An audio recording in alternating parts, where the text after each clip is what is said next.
What up, folks? I'm Ultrazilla, and this is my review of the Good Smile Company Figma Ssss.Gridman.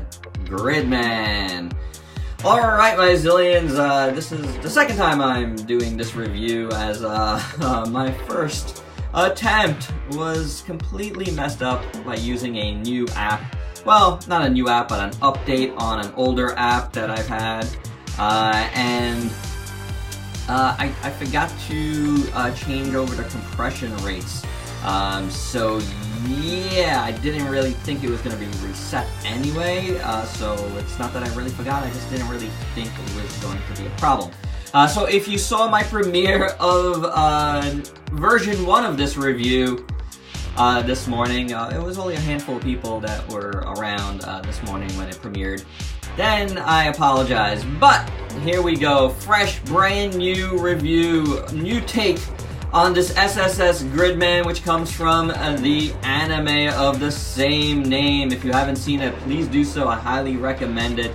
You can watch it on Crunchyroll in its original Japanese, or on Funimation in its dubbed version. We've watched the Japanese, but I'm watching the dub now as we speak, so it's pretty fresh in my head right now. There's also a Blu-ray coming out early next year, and I have that on pre-order at Right Stuff Anime. Looking forward to getting that because of some cool extras and stuff. I might even go over that on the channel, we shall see. I do love Gridman. I love the original Japanese tokusatsu, which was translated into Superhuman Samurai Cyber Squad here in the US, which I actually didn't see more than an episode of. So the Japanese for me on this particular one is the way to go. So this was a figure I was really highly anticipating, and honestly, and this is a spoiler at this point, but this figure meets up with it. There's a few things that I'm not on board with completely. Like, there's one QC issue that's kind of not major, but it's a little major, depending on your viewpoint, and one aesthetic thing that I'm a little off on, but otherwise, it's pretty fantastic. Let's get into the review. Checking out the articulation on Gridman. Head is on a peg joint there with a hinge. See the hinge right in there? So you can move it back and forth. Get a really good range of motion out of that. And then the neck joint is really good. You could get it all the way down, and even when you bend it all the way down, you never see the joint, which is very cool. Going back, he's still a little limited because of this neck piece here. But otherwise, you get a lot of range of motion there. You get really good range of motion in the ab joint. And then at the waist, you would think it would be hindered by this V joint here. Not V joint, but V-shaped design.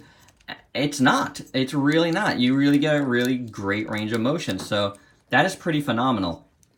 At the shoulders, you have an awesome butterfly hinge. You do get it really open in the back, but really, who cares? You get a lot of great range of motion, and it allows you to be able to hold his sword completely nice with both hands. So really well done there. You do have a... Oh, okay, so let's talk about this really quick. This is one of the major problems with this figure, is that this arm does pop out here. This other arm does not, so I think this needs a little bit of nail polish, clear nail polish, or a slight bit of super glue or whatever, floor polish, whatever you want to get this on. But I have a problem with this bicep swivel. I will move on because without it there, because we could just do it with this arm, and I don't know where the arm went. It's in a pile of figures in front of me right now. So you do get that bicep swivel. As you can see here, it works fine. You do have a hinge here and a joint right in there as well. So you get all the range of motion you could possibly need out of these shoulders, even with these giant shoulder pads, which do move on a hinge on its own.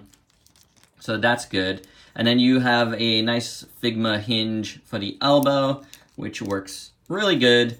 You know, it's not like double jointed, but it's nice. It works well, and you can swivel it there as well. You do have a hinge swivel at the wrists, which work great for his leg joints. These move, but I'd be a little careful with it about, you know, doing the splits. Kicking wise, he kicks pretty good upwards and backwards. You do get really fair range of rotation here at the thigh, which is good. Then you got the Figma joint at the knee as well. And it really works. The way it rotates, it really works as a double joint, which is good. And you can rotate it as well. Same thing at the ankle, which works fine. I would have liked some toe articulation on this guy, but otherwise, besides that, you know, I like all the joint work. I think it works really well. So, taking a look at Gridman on the whole, proportion-wise, he's cool, but I will definitely address the thing that I feel is the weirdest on this guy, is the giant shoulder pads. I just don't feel like that's what it looks like in the show. Like, you know, if you look at my size comparisons with some of the other Gridman that come out, they seem a little more proportional. I feel like his head, compared to the shoulder pads, the head becomes too small because of the shoulder pads. I just think the shoulder pads are slightly big on this guy. And, you know, having watched the anime a couple of times, like, in whole, I just feel like they're a little large. I mean, I could be wrong about that. There's a lot of motion on the show, so I don't know. Otherwise, I think the proportions are pretty good. Also, with these giant pads, it does give the appearance that his arms might be slightly long, but that's negligible. You know, otherwise, I think it's pretty good. He is a little hunched over, too, because of the way they sculpted the back. But I think that's fine. I think that's accurate and fine.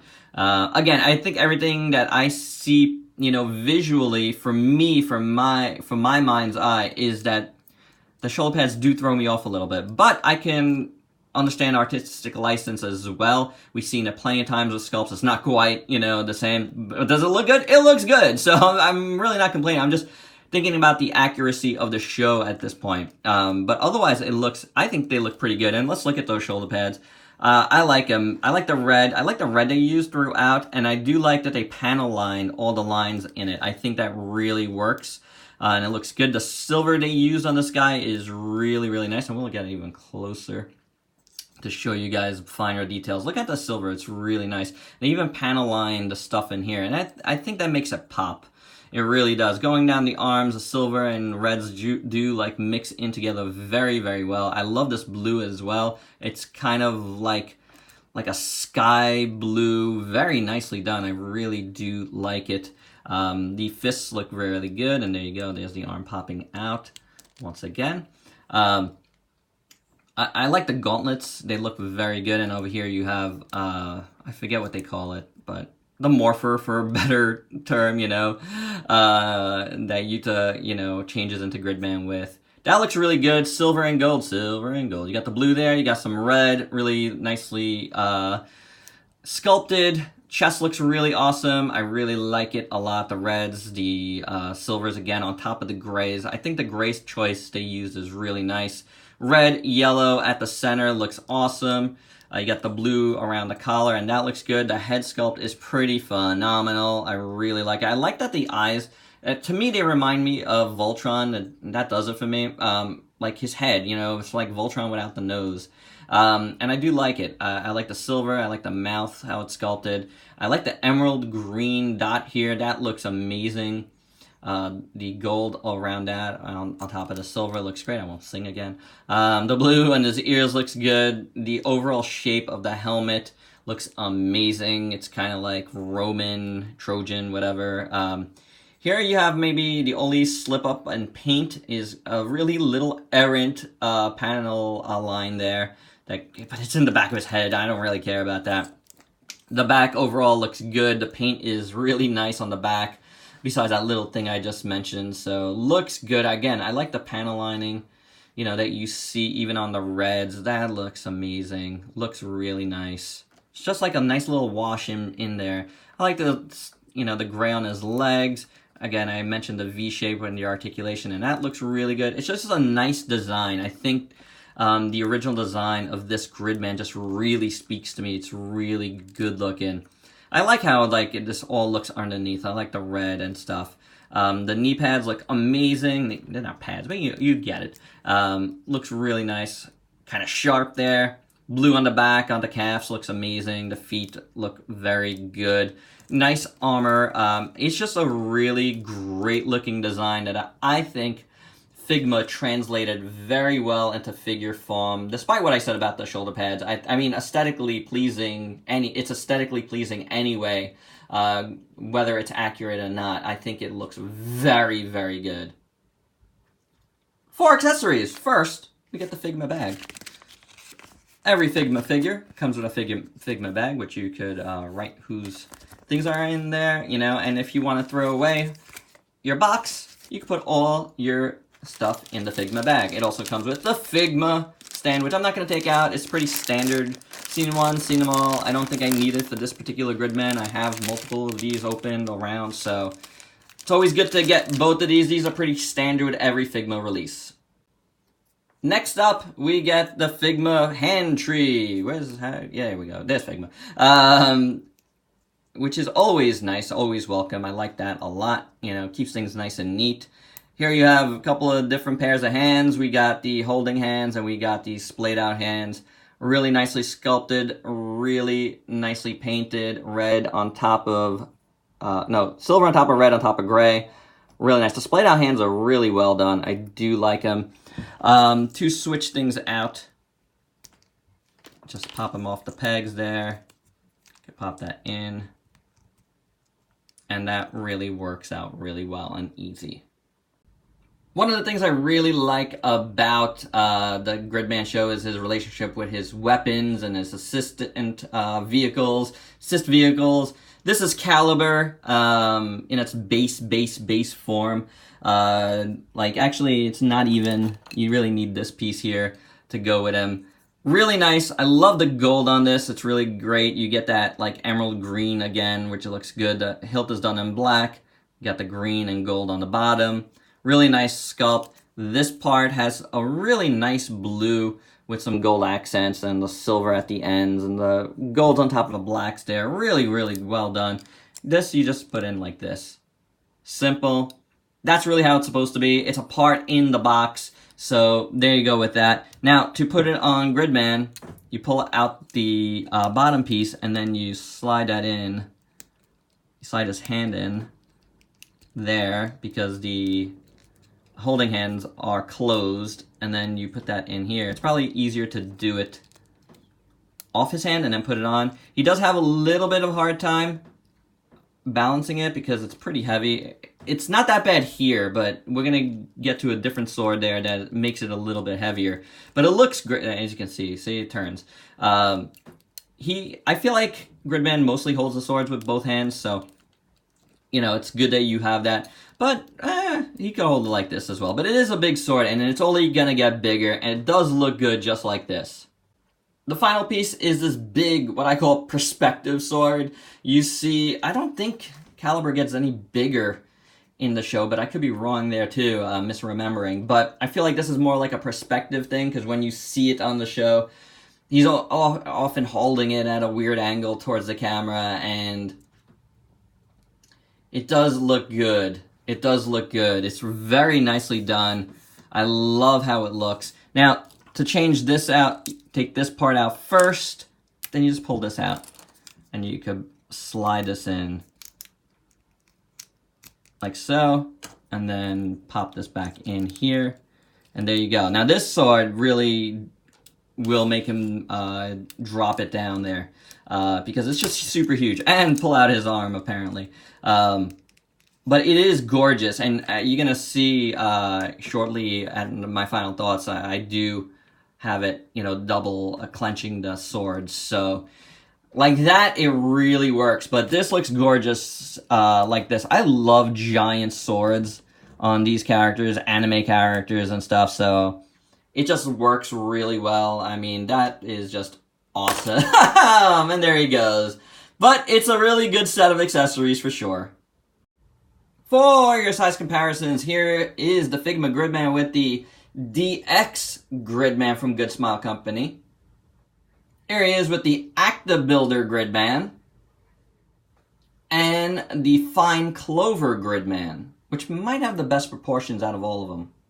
Here's the Fine Clover Classic Gridman, the Super Mini Pla Classic Gridman, or Agent Gridman, and one of my favorite figures in my collection, the Ultra Act Classic Gridman. And I really do love how these two scale together. It's really pretty perfect. Here it is with one of the kaiju from Ssss.Gridman, the Googleass, which I think is too small. I think it scales better with the DX version. If you want to... you bring that in. Yeah, that to me is a lot better. And you know what? While we're here, let's just bring... oh, he's right in front of me. The other vinyl, this is Anti, who I think scales better with him. So I feel like these two scale well together, and those two scale well together. And maybe it is possible here, because it was never really said who these vinyl kaiju were for. Since they did put out two figures, it's quite possible that they made this kaiju to go with that one and Anti to go with that one. Just my 2 cents. For some other size comparisons, here it is with the NECA Godzilla 2019 Atomic Blast version, a Bandai Vinyl Mecha Godzilla, the Jax Rodan, the SH Monster Arts King Kong, Robot Spirits Gypsy Avenger, SHF G'd Royal Mega Master, and the SHF Anime Ultraman. And my final thoughts, despite my couple of issues, one, the aesthetics of the shoulder pads being just a tad big, and the bicep swivel poking out all the time on the right side, which is easily fixable, honestly, you know, that is fine. I really like this figure. I'm all fine with artistic license if it looks good, and this figure looks really good. You know, maybe it's not 100% animation accurate, and that's to be debated, because when you see Gridman in the show, he's moving around a ton, so it might very well be more like this than my mind's eye remembers, even though I've been watching it lately again, you know, so there's that to be determined. I wasn't gonna go through every single episode and do still frame of one where you just stand there. Wasn't gonna happen, because it really doesn't matter as a figure itself. As a figure itself, it's quite phenomenal.